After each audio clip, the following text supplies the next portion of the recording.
यो कथा हो माछा मार्ने मान्छेको। कथा पनि के भनौँ, एउटा वास्तविक पात्रको। माछा मार्ने भन्दा पनि माछा बाँड्ने मान्छेको भन्दाखेरि अलिक राम्रो होला। अमेरिकाको न्यू ह्याम्पसायर राज्य म्यान्चेस्टर सहरमा कोही माछा मार्छ र माछा बाँड्छ भन्दा सबैलाई अनौठो लाग्छ। तर यिनको नाम क्लड भ्यान हो। माछा मारेर धेरै शरणार्थीहरूलाई बाँडेका छन्। अहिले 92 वर्ष पुगिसकेका क्लड स्वास्थ्यको कारण उनले यो कामलाई नियमित गर्न नसकेको बताउँछन्। क्लड क्यानाडाबाट अमेरिका आएका हुन्। आएका भन्दा पनि उनका बुवा क्यानेडियन हुन् र उनका बुवाले म्यान्चेस्टर अथवा न्यू ह्याम्पसायरको एकजना महिलासँग विवाह गरे। विवाह भइसकेपछि क्लड क्यानाडामा जन्मे र उनका बुवा रोजगारीको सिलसिलामा अथवा कामको सिलसिलामा न्यू ह्याम्पसायरतिर आए र बाँकी उनका भाइ बहिनीहरू सबै न्यू ह्याम्पसायरमा जन्मे। उनी आफै पनि क्यानाडाबाट आएको अथवा एकजना आप्रवासी भएको र आप्रवासीले कस्तो दुःख बेहोर्नुपर्छ भन्ने थाहा पाएकाले गर्दाखेरि अरू बाहिरबाट आएका मान्छे शरणार्थी जस्तो परिवारहरूलाई उनले यो सहयोग गरेका हुन्। कान निकै कम सुन्ने र कानमा उनले हियरिङ एड अथवा सुन्नका लागि राखिने यन्त्र नराखेकोले गर्दाखेरि उनीसँगको कुराकानी त्यति मजाले हुन सकेन। उनले जे जति भने त्यसलाई यहाँ मिलाउने कोसिस गरिएको छ। र उनको कथा क्यानाडाबाट यहाँ आएको परिवार 1929मा अमेरिकामा भएको आर्थिक मन्दीका कारण म्यान्चेस्टरका उद्योगहरू बन्द भएकाले उनको परिवार फेरि रोजगारीका लागि, उनको बुवा विशेष त रोजगारीका लागि फेरि क्यानाडा फर्केको कुरा उनी बताउँछन्। Depression, when they closed all the mills there, my father had no job. So his father found him a job in Canada. And so they moved to Canada. I was born there and they came back to Manchester. So I'm the only Canadian in the family, except my father. But all my brothers and sisters were Americans born here in this city. I'm the only one that was not born here. लामो समय car sales एजेन्टका रूपमा काम गरेका क्लडले अरू शरणार्थी अथवा आप्रवासीहरूलाई माछा बाँड्ने गर्थे र उनले नेपाली भाषी भुटानीहरू आएको पनि पछि थाहा पाए। From the Bhutan, about 20 years ago or 18 years ago, I think they said 495 of them, they came to Manchester to live. And a lot of them lived here on the west side, like on the 12 apartments, 11 of them were from Bhutan. And they had some living different places all over. Like Rudra and his family lived in a 3-family house. Those were all from Bhutan. But now there's hardly anybody left around. माछा खाने अरू परिवारहरू पनि थपिएको उनले यसरी थाहा पाए। थाहा पाइसकेपछि त्यो परिवारहरूमा माछा पुर्याउनका लागि उनले थोरै भए पनि केही भाषा सिक्नुपर्ने बाध्यता भयो। त्यो सिक्नका लागि उनले किताबको खोजी गरे। किताबको खोजी गर्दा उनलाई कमलराज अधिकारीको एउटा नेपाली अङ्ग्रेजी नेपाली डिक्सनरी हात लाग्यो। त्यस पछाडि उनले नेपालीका केही शब्दहरू सिके। त्यसमा पनि अब उनले बोलेका केही शब्दहरू स्पष्ट नेपाली छैनन्। जस्तो उनले माछालाई माता भनेको म यहाँ सुन्दैछु र तैपनि उनले केही नेपाली शब्दहरू स्पष्ट रूपमा बोलेको सुनिन्छ।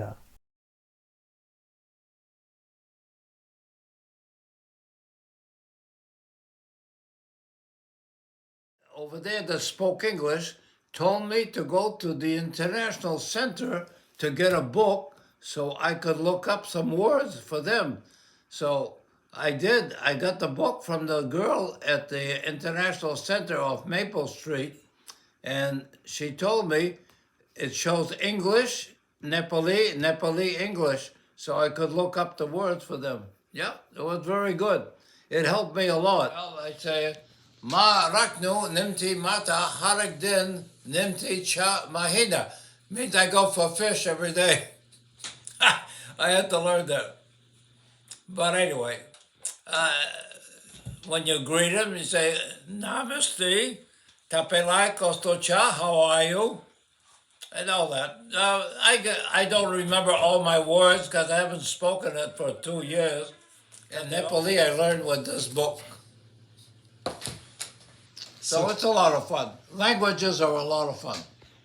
My boat was leaking, so I had to look up the words. It says Miro Chunu Duga. Duga was my boat. My boat was leaking. I couldn't go.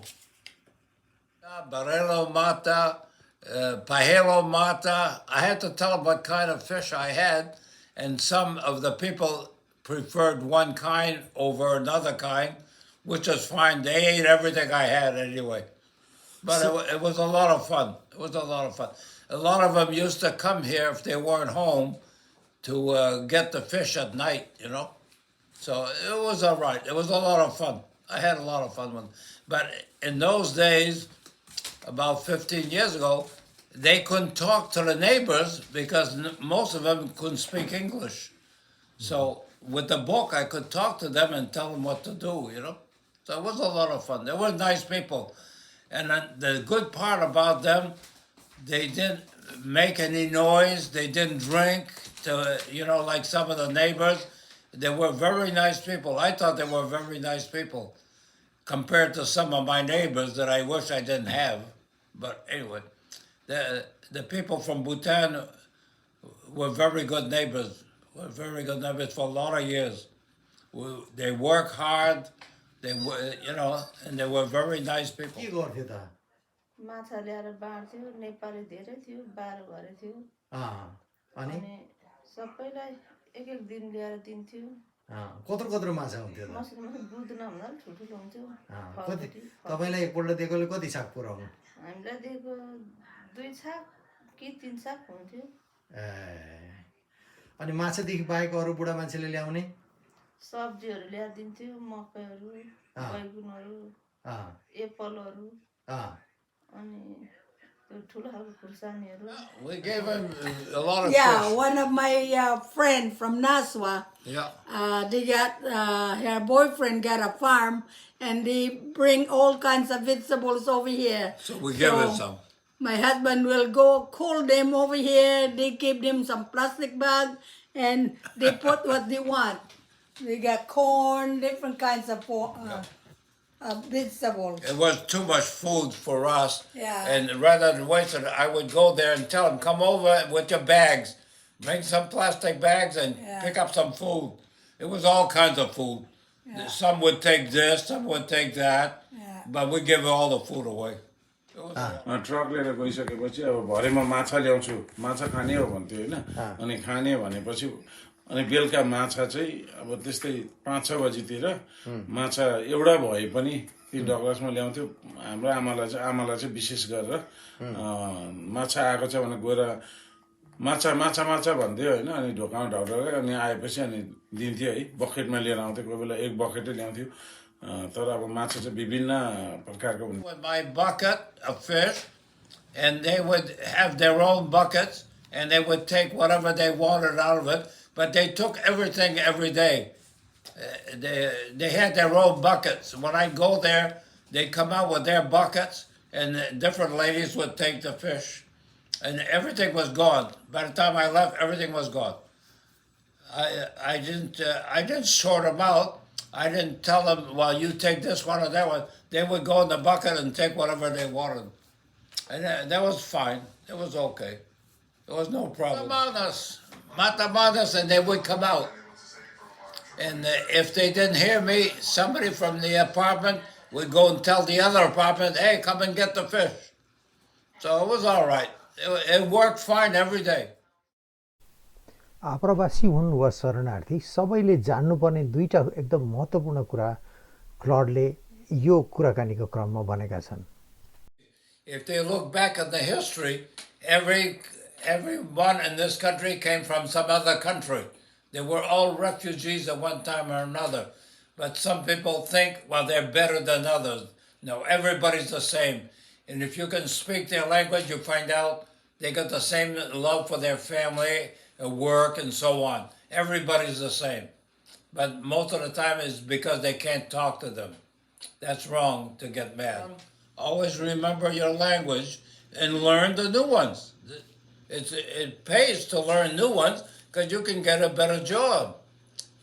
In my case, it was very good. In the 1960s and 70s, a lot of Canadians came to the U.S. to work, and I could talk to them. And I told them, I said, I was born up there. I had no problem with my French, but I could speak English, so I had no problem. Language and learn the new ones.